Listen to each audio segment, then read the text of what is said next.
So I don't know about you guys, but I know how yesterday's reading played out. It's kind of interesting, but I was able to decide clearly because it was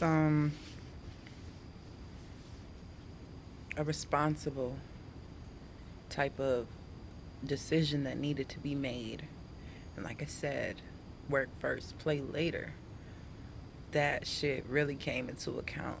And I'm happy with the way that it's it's going. Hmm. Like I'm okay with my decision. It was like up in the air, should I, shouldn't I? And it was like, you know what? I'm gonna decline because I'm not sure what type of what kind of tricks are up this page of cups sleeve. This impromptu thing, coming out of nowhere. It wasn't. I would say it wasn't the surest thing.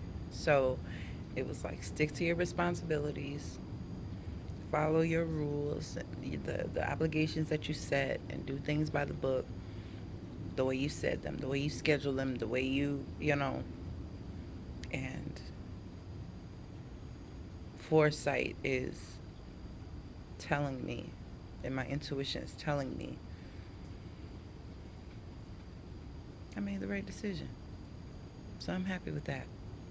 Um, but what I want to talk about tonight, it rained today, so I couldn't really get that daylight like I wanted to. And my best friend said to stay away from those mosquitoes. They're carrying malaria. So I had to revamp my recording schedule just a little bit. Um, but what it looks to be is this new journey that everybody's on, right?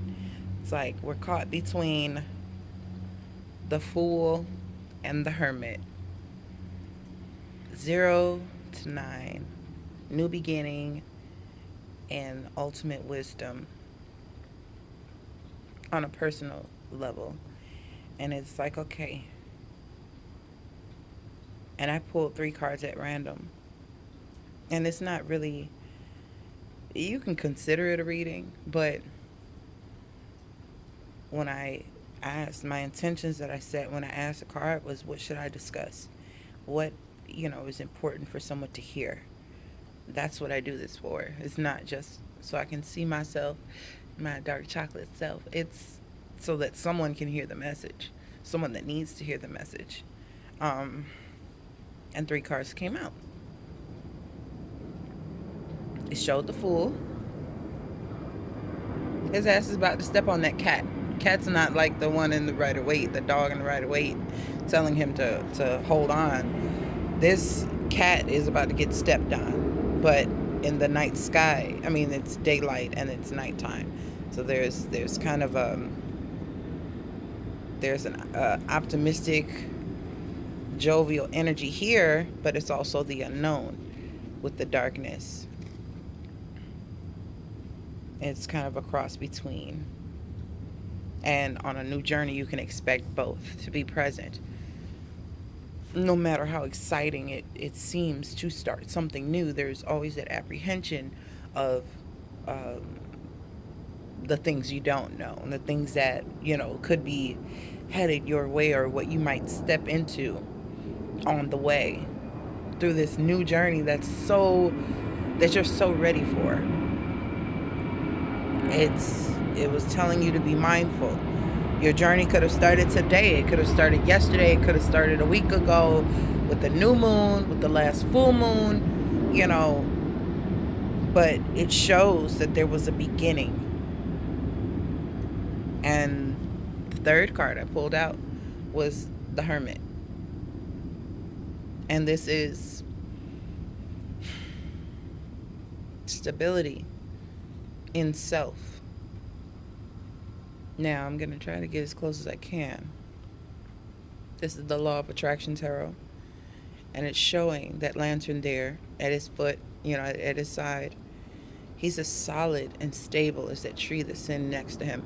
His staff is on the ground, and there's a snake coiled around it. And I've always been attracted to snakes in that you need to first be poisoned to know what the antidote is, or to know you have to first be in a toxic situation, or like I said, be poisoned to know and appreciate the cure. No matter what the situation is, or the tumultuous time has to be felt and gone through in order for you to understand what peace and tranquility is.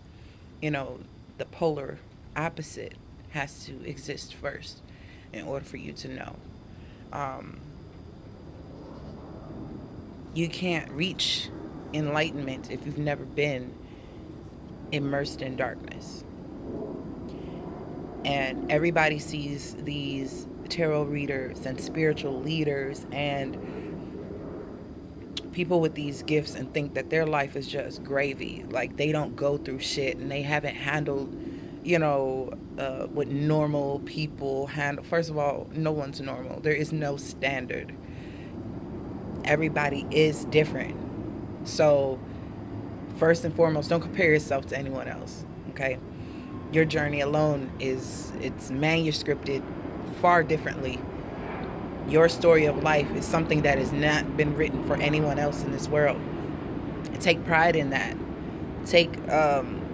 Be confident in that uniqueness that you hold. Everything that you've gone through, experienced, the way you handle things, the way that you are, who you are as a person, as a being. I don't care if somebody's like, hey, do you have a twin? Because I saw somebody who looks just like you. Or, damn, you remind me of such and such. There may be characteristics that may favor someone else, but you are unlike anybody else. Know that. Not even your previous self in a previous life. You may have certain attributes, but you look different, you sound different, you dress different. You are different. And I just went off on a tangent with that. But the transformation that takes place between these two, one is in motion and one is still. One